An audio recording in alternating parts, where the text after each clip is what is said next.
وسلم سے سوال کیا کہ اے اللہ کے رسول صلی اللہ علیہ وآلہ وسلم، زمین اور آسمان کو پیدا کرنے سے پہلے ہمارا پروردگار کہاں تھا؟ آپ صلی اللہ علیہ وآلہ وسلم نے فرمایا کہ تب اللہ کے سوا اور کچھ نہیں تھا، پھر اس نے پانی پر اپنا عرش بنایا، گویا یہ اس کائنات کی ابتدا تھی۔ پھر اللہ نے قلم کو پیدا کیا اور اس کو حکم دیا کہ لکھ، اور قلم نے اللہ تعالیٰ کے حکم اور اس کے علم سے قیامت تک ہونے والا سب کچھ لوح محفوظ میں لکھ دیا۔ اس کے بعد آسمان و زمین کی 6 دن میں تخلیق کی گئی۔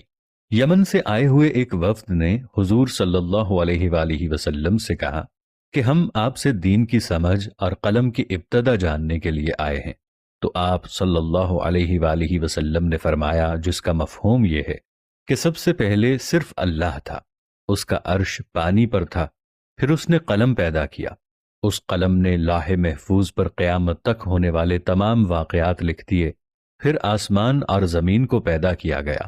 اس کی جو ترتیب ہمیں روایات سے پتہ چلتی ہے وہ کچھ یوں ہے کہ اللہ تعالیٰ نے ہفتے کے دن مٹی پر زمین کو پیدا کیا، جب اللہ تعالیٰ نے زمین بنائی تو وہ کانپنے لگی، پھر اللہ نے اتوار کو اس میں پہاڑ بنائے، زمین کو سہارا دینے کے لیے ایسے جیسے اس میں کیل ٹھونک دیے، اس سے زمین ساکن ہو گئی۔ پیر کے دن اس میں درخت اگائے، منگل کے دن تکالیف، مصیبتیں، جراثیم اور بیماریاں بنائیں، بدھ کے دن نور کو پیدا فرمایا، جمعرات کو زمین میں چوپائے بنائے اور انہیں زمین پر پھیلا دیا، اور پھر جمعے کے دن کی آخری گھڑیوں میں یعنی عصر کے بعد آدم علیہ السلام کو پیدا فرمایا۔ گویا اللہ تعالیٰ نے انسان کی پیدائش سے پہلے اس کی آسائشوں کے لیے زمین اور اس پر ضرورت کی تمام اشیاء پیدا فرما دی تھیں، یعنی مخلوق کی ابتدا میں آخری نمبر پر انسان کو پیدا کیا گیا تھا، اور نسل انسانی میں سب سے پہلے تخلیق حضرت آدم علیہ السلام کی تھی۔ وہ تمام انسانوں کے باپ ہیں۔ انسانوں کی پیدائش سے پہلے فرشتوں اور جنوں کی تخلیق بھی ہو چکی تھی۔ فرشتے اللہ کی وہ مخلوق ہیں جن کا اصل ٹھکانہ آسمان ہے، اور وہ زمین والوں کے لیے استغفار کرتے ہیں۔ فرشتوں کو نور سے پیدا کیا گیا ہے، جبکہ جنوں کی پیدائش آگ سے کی گئی ہے، اور انسانوں کی تخلیق مٹی سے ہوئی ہے۔ ابلیس جو کہ شیطان ہے، وہ فرشتوں میں سے نہیں بلکہ جنوں میں سے تھا، اور اس کی تخلیق بھی آگ سے کی گئی۔ کچھ روایات سے پتہ چلتا ہے کہ آدم علیہ السلام سے 2000 سال پہلے جنات پیدا کیے گئے۔ جب وہ فتنے فساد میں حد سے بڑھ گئے تو اللہ تعالیٰ نے اس فساد کو ختم کرنے کے لیے آسمانوں سے فرشتوں کی فوج بھیجی۔ زمین پر جنوں اور فرشتوں کے درمیان ایک خوفناک جنگ ہوئی، جس کے نتیجے میں ابلیس کے والدین سمیت زیادہ تر شرپسند مارے گئے۔ کچھ سمندر پار دور دراز جزائر میں جا چھپے، جبکہ نیک جنوں نے غاروں میں پناہ لے لی۔ اس وقت ابلیس کم سن تھا، اور اس تباہی پر ایک میدان میں کھڑا زار و قطار رو رہا تھا۔ اس کے ارد گرد جنات کی لاشوں کے ڈھیر پڑے تھے۔ فرشتوں کا کام ختم ہو چکا تھا، وہ آسمان پر اڑتے ہوئے واپس جا رہے تھے کہ اچانک فرشتوں کے ایک گروپ نے ابلیس کو روتے دیکھا تو زمین پر اتر آئے۔ وہ نہایت حسین و جمیل تھا اور چہرے سے معصومیت بھی ٹپکتی تھی۔ انہیں اس پر ترس آ گیا، چنانچہ ان رحم دل فرشتوں نے حضرت جبرائیل علیہ السلام کے ذریعے اللہ تعالیٰ سے اسے ساتھ لے جانے کی اجازت طلب کی، اور پھر اللہ کی رضا سے اسے گود میں لے کر پہلے آسمان پر اتر گئے۔ وہاں اس کی تعلیم و تربیت کا بہترین بندوبست کر دیا گیا۔ وہ بہت ذہین تھا اور محنتی بھی، اپنا تمام تر وقت عبادت و ریاضت میں گزارتا تھا، اپنے اتالیق فرشتوں سمیت سب سے بہت کم بات کرتا تھا، اکیلا ہی آسمان کی سیر کو نکل جاتا اور گھنٹوں قدرت الہی کو جاننے کی ناکام کوشش میں اپنا سر کھپاتا۔ وقت تیزی سے گزر رہا تھا، اس کے سرد رویے نے اسے فرشتوں میں مغرور مشہور کر دیا تھا، لیکن اسے اس کی فکر نہیں تھی۔ اس کا ہدف تو اللہ کا سب سے مقرب اور عبادت گزار بننا تھا، جس کے لیے وہ دن رات ریاضت و عبادت میں مصروف رہتا تھا، یہاں تک کہ ایک دن اللہ نے اسے دوسرے آسمان پر فائز فرما دیا، اور پھر گزرتے وقت کے ساتھ اپنی علمیت اور قابلیت کی بنا پر اسے اللہ کا قرب حاصل ہوتا چلا گیا۔ پہلے آسمان پر اسے عابد کہا جاتا تھا، دوسرے پر زاہد، تیسرے پر عارف، چوتھے پر ولی، پانچویں پر تقی، چھٹے پر خازن،